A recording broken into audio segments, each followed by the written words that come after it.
Locked On Podcast Network presents Locked On Sports Today. The quarterback market has seemingly completely cycled through, so why is Justin Fields still in Chicago? Also, the best of college basketball get together for the Big 12 tournament and the list of wide receivers that shouldn't be traded for Ohio State wide receiver Marvin Harrison Jr. is very, very small. Today's episode is brought to you by FanDuel. Make every moment more. New customers can get $200 in bonus bets by winning their first bet of $5 or more. Just visit FanDuel.com/lockedon to get started. I'm Peter Bukowski, starting your day with the can't-miss stories and biggest debates in sports. You're Locked On Sports Today. Searching all major sports. Found. Let's start with the biggest story. Well, it's not the usual way to go about things when some quarterbacks get traded around the NFL to go to the expert who covers the team that hasn't traded their quarterback away. But this is feeling like a very unique circumstance. Desmond Ritter and now also Sam Howell traded from the Atlanta Falcons and the Washington Commanders respectively, while Justin Fields remains a Chicago Bear. Here to help us figure out why is host of Locked On Bears, Lauren Cox. So Lauren, with those two moves going down, Justin Fields remaining a Chicago Bear, and of course Mac Jones moved earlier to the Jacksonville Jaguars in the free agency period as well. What does this kind of say about Justin Fields' trade market?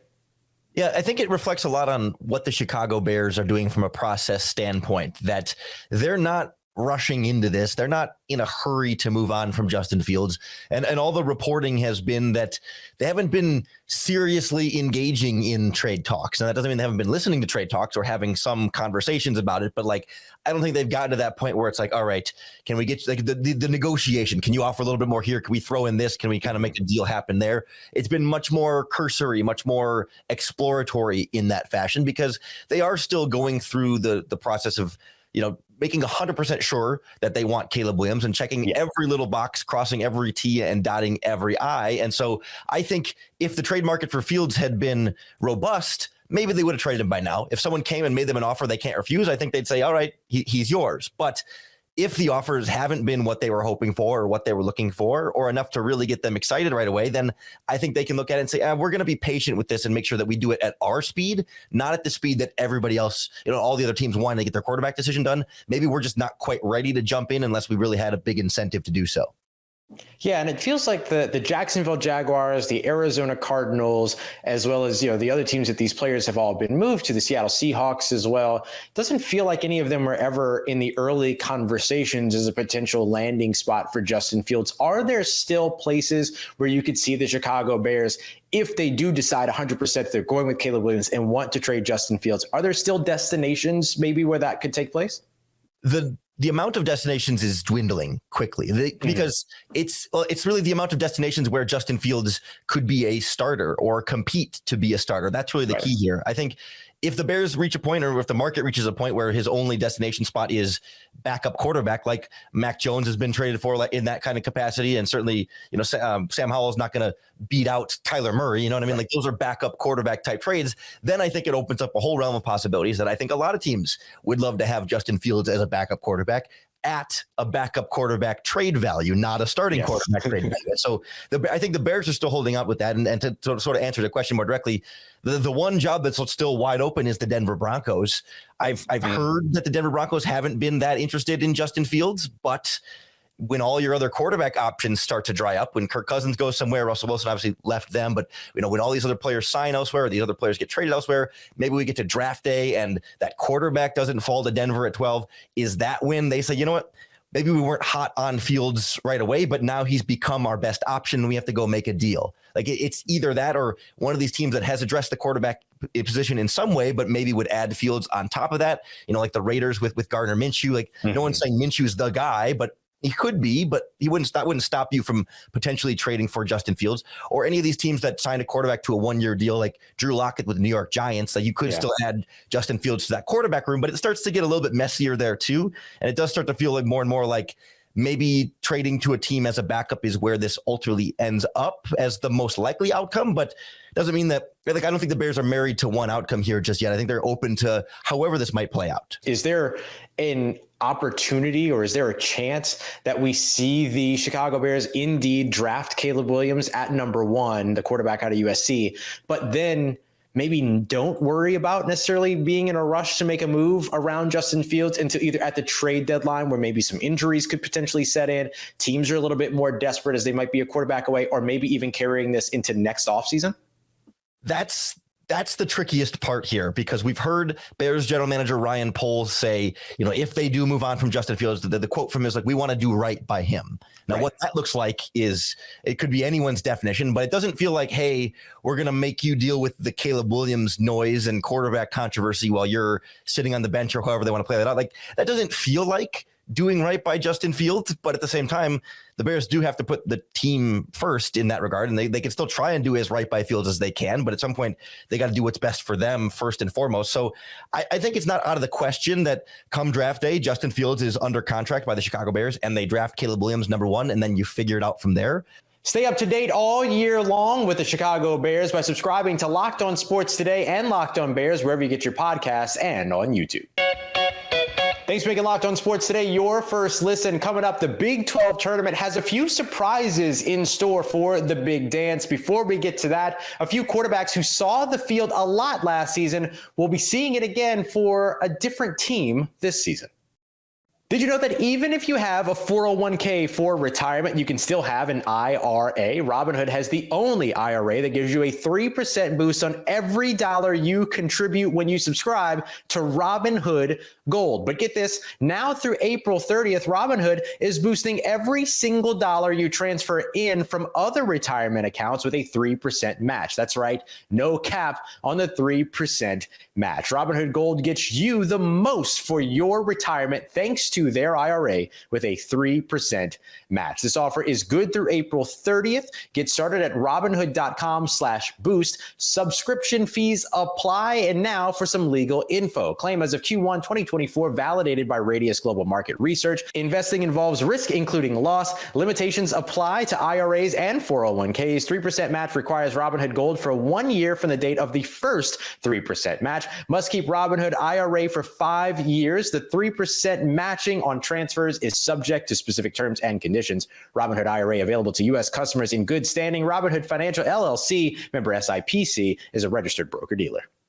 As you know, Locked On has launched the first ever national sports 24/7 streaming channel on YouTube, Locked On Sports Today. And baseball fans, mark your calendars for March 20th at 7 p.m. Eastern time, because during that time, the MLB season preview, the best you're going to find, will be coming exclusively to Locked On Sports Today. On March 20th at 7 p.m. Eastern time, be the first to get all the local insight from the MLB local experts of the Locked On Podcast Network. Find it March 30th at 7 p.m. Eastern time on the Locked On Sports Today 24/7 streaming channel on YouTube or on the free Amazon Fire TV channels app.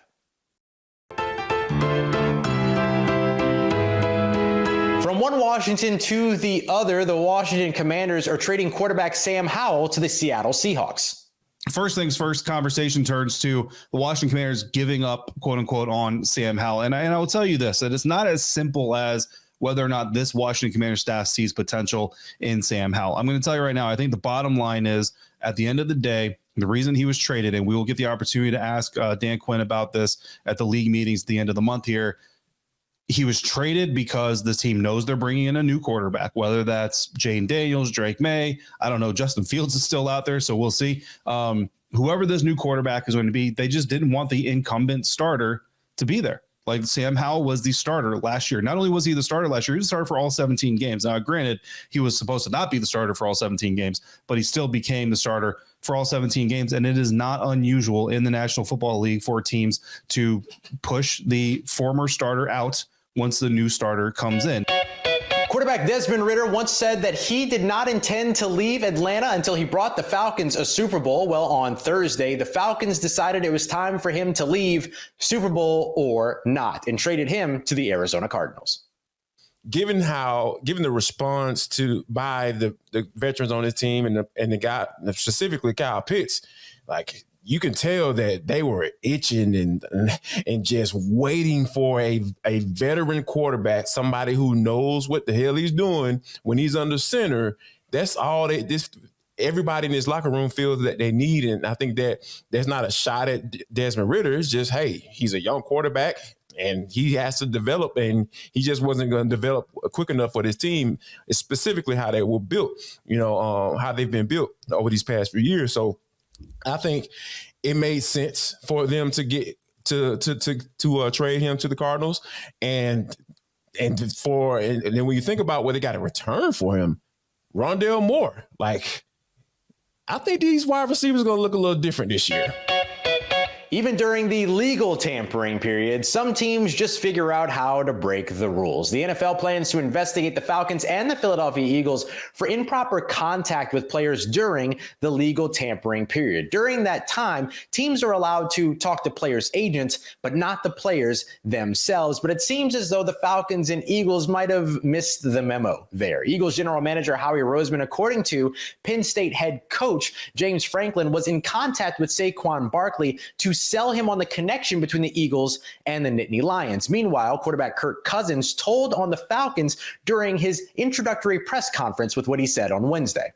It's not just the football team. I mean, I'm looking at the support staff yesterday, calling our head athletic trainer, talking to our head of PR. I'm thinking we got good people here, and that's exciting to be a part of. Players were not permitted to talk to any team staff until 4 p.m. Eastern time on Wednesday.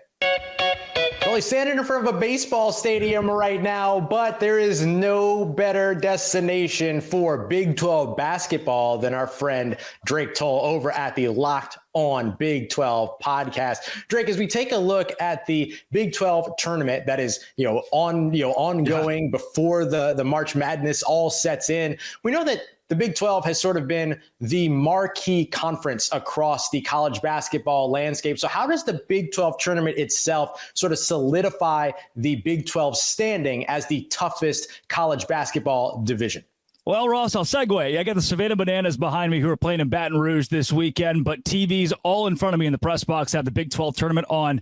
And the reason why is because it is the best conference in college basketball, and you watch it for the idea of how will these teams look in March and how will they be seeded in March. When it comes to what matters in Kansas City for the Big 12 itself and its standing across the country, to me, it's the fact that this league wants to almost poach itself. Like the cannibalism that happens in this tournament can be something that teams like Cincinnati or a team like Kansas State coming into the week were looking to utilize to get into March, or a team like Houston is looking to get out of Kansas City, right? To me, I see a BYU who did lose going home as being a good thing for BYU. There are teams in a league that is the best league in the country that just need to take a break. They need a week, 10 days of rest before you go play at a single elimination tournament. And so, Ross, if I am a power squad in the Big 12, I don't care about this week in Kansas City. And I think that shows just how good the Big 12 is because those teams are already so highly seeded for March Madness. Yeah, that's a pretty incredible viewpoint on all of that. You mentioned the cannibalization of the conference within the Big 12 tournament. Yeah. Is that something that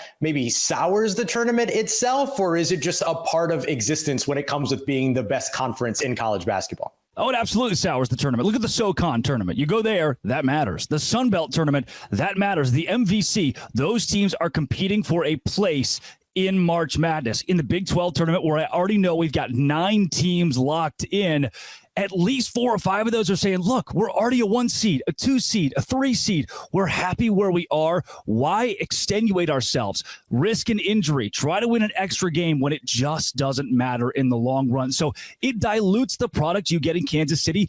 And the best example of that is the greatest coach in college basketball right now, Bill Self, saying, you know what, Kevin McCullough and Hunter Dickinson, they need their rest going into March. We're going to sit those guys out. We're going to effectively kamikaze ourselves out of Kansas City so we can just go home and rest a team that needs it. They lose to Cincinnati, and it wasn't competitive down the stretch because they didn't have depth. They didn't have the guys that needed out there. And again, if the best coach in the country is saying, I don't care to win here, why would anybody want to that's not outside of the March Madness picture? Then you want to compete. But if you're a Houston, No reason to be in Kansas City. Just go home.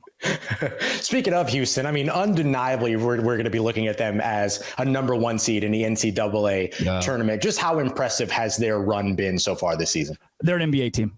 I watch them, and I think the way that Kelvin Sampson operates that squad, they look like an NBA team because the defense is so suffocating. You saw them hold TCU to 0 points in the first 9 minutes of their game yesterday in the Big 12 tournament. And that, to me, is just a microcosm of what Houston has done all year, led by Jamal Shead defensively and then LJ Cryer offensively, who can splash it from the logo. That is a team that is complete in the starting 5. And look, they can go 6 or 7 deep, but they don't need it. Ross, in the NCAA tournament, Fairleigh Dickinson is not upsetting teams by using their 8th guy on the bench. What they are doing is utilizing a starting 5, playing 38 minutes a game. And Houston has a starting 5 that if those guys are playing 38 minutes a game, I don't see who's beating them right now. There are a couple teams in the Big 12 that can give them a scare if they meet again in March, but they're the juggernaut, not just of the conference, but of all of college basketball in 2024.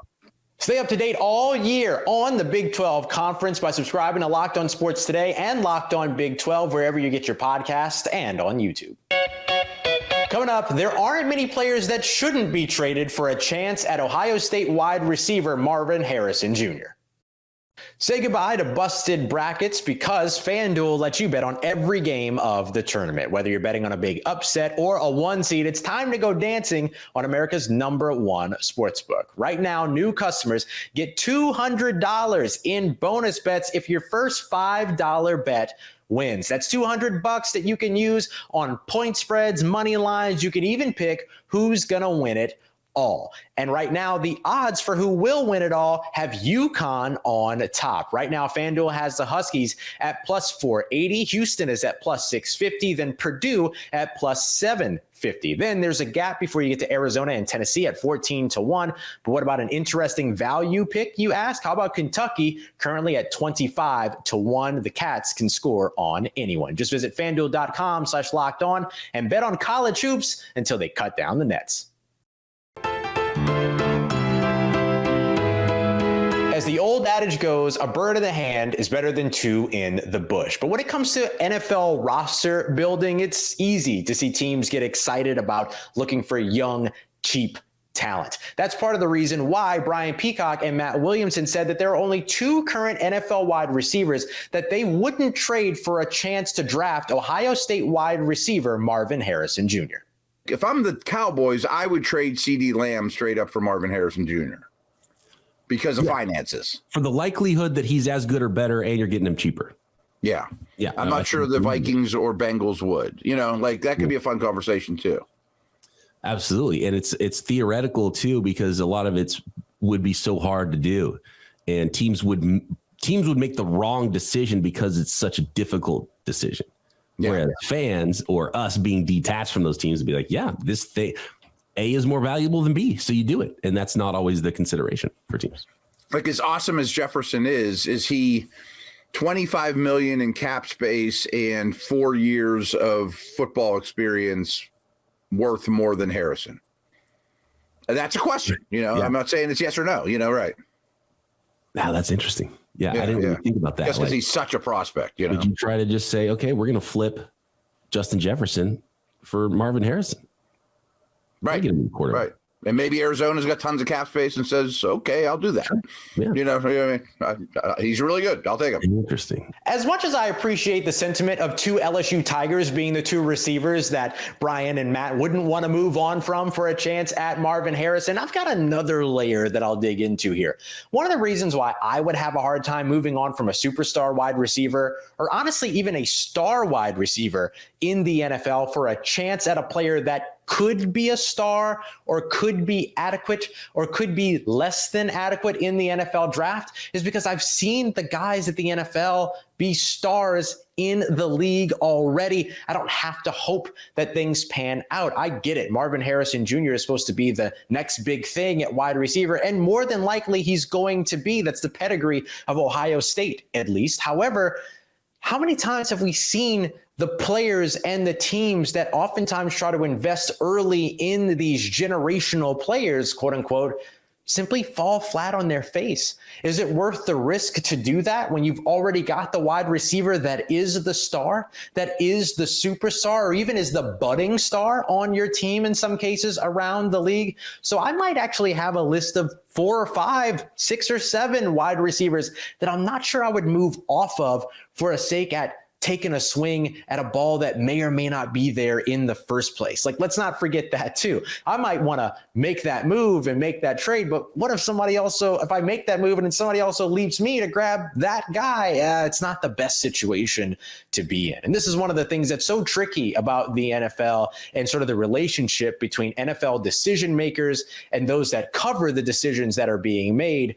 We don't look at it always from that perspective, but teams have to, because as Brian and Matt kind of point out, there's a lot that goes around those types of decisions. So better not to uplift or cause an uproar within your locker room at a chance to get a guy that might not even make it the 4 years of his rookie contract in that very same locker room. Remember when they expanded the college football playoff to 12 teams? Well, it looks like they're ready to expand again. Yeah, I know they haven't even played it yet, but apparently each league and Notre Dame are expected to sign a legal agreement by midday on Friday.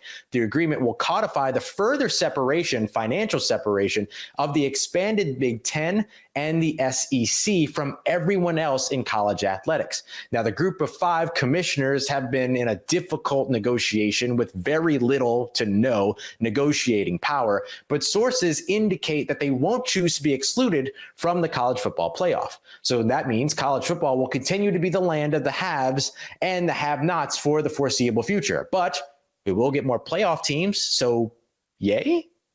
As you know, Locked On has launched the first ever national sports 24/7 stream on YouTube with the Locked On Sports Today channel. Baseball fans, make sure that you mark your calendars for March 20th at 7 p.m. for the best MLB season preview coming exclusively to Locked On Sports Today. On March 20th at 7 p.m. Eastern Time, be the first to get the local insight from the local MLB experts of the Locked On Podcast Network. Find it on March 20th at 7 p.m. Eastern Time on the Locked On Sports Today 24/7 streaming channel on YouTube and on the free Amazon Fire TV channels app. Coming up on the next Locked On Sports Today, the bracket will be set for the NCAA tournament.